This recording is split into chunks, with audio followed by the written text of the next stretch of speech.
వైఎస్ఆర్ స్ఫూర్తిని కొనసాగిస్తాం. రాహుల్ను ప్రధాని చేయడమే లక్ష్యమన్న సీఎం రేవంత్.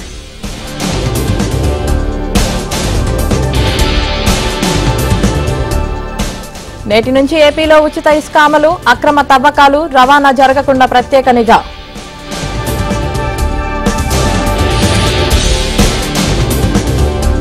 నేడు విజయవాడలో వైఎస్ జయంతి వేడుక, హాజరు కానున్న తెలంగాణ సీఎం రేవంత్ రెడ్డి.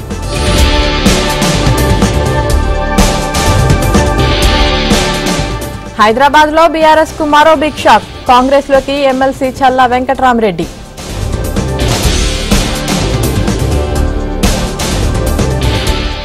రేపటి నుండి సీఎం రేవంత్ రెడ్డి జిల్లాల పర్యటన, అభివృద్ధి పనులతో పాటు పార్టీ బలోపేతంపై ఫోకస్.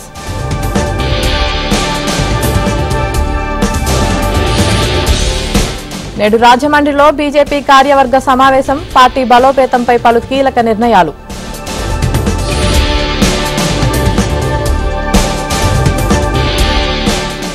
ఏలూరులో ఎమ్మెల్యే చంటి ఆకస్మిక తనిఖీలు, పారిశుధ్య సిబ్బంది పనితీరుపై ఆరా.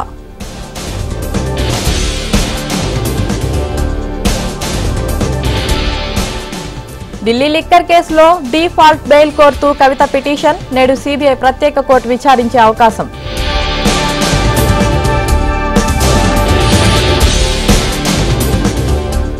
తెలంగాణ కార్పొరేషన్ల చైర్మన్ల నియామక జీవో విడుదల, 35 మంది చైర్మన్లను నియమిస్తూ ప్రభుత్వ ఉత్తర్వులు.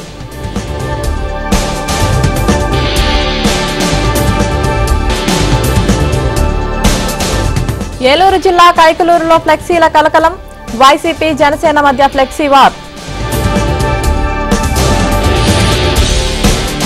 హైదరాబాద్ లో అక్రమ నిర్మాణాలపై అధికారుల కొరడ, కోట్ల రూపాయలు విలువ చేసే కట్టడాల కూల్చివేత.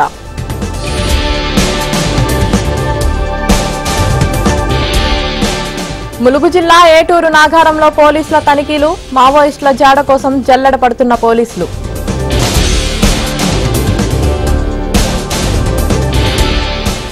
కేవ్ పబ్ డ్రగ్స్ కేసులో వెలుగులోకి సంచలన విషయాలు, పట్టుబడ్డ 24 మందికి సిఆర్పీసీ కింద నోటీసులు జారీ.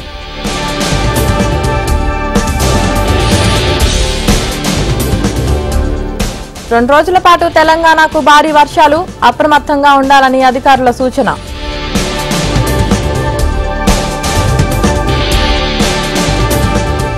అస్సాంలో రాహుల్ గాంధీ పర్యటన, వరద బాధితులకు పరామర్శ.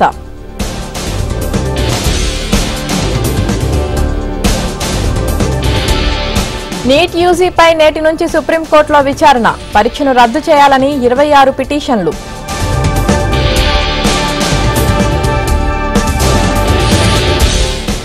భారీ వర్షాలతో ముంబై అతలాకుతలం, పలు జిల్లాలకు ఎల్లో అలర్ట్ జారీ.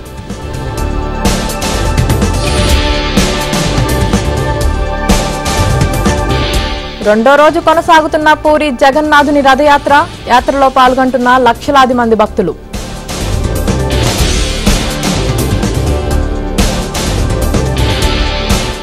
రష్యాకు ప్రధాని మోదీ, ద్వైపాక్షిక సంబంధాలపై చర్చ.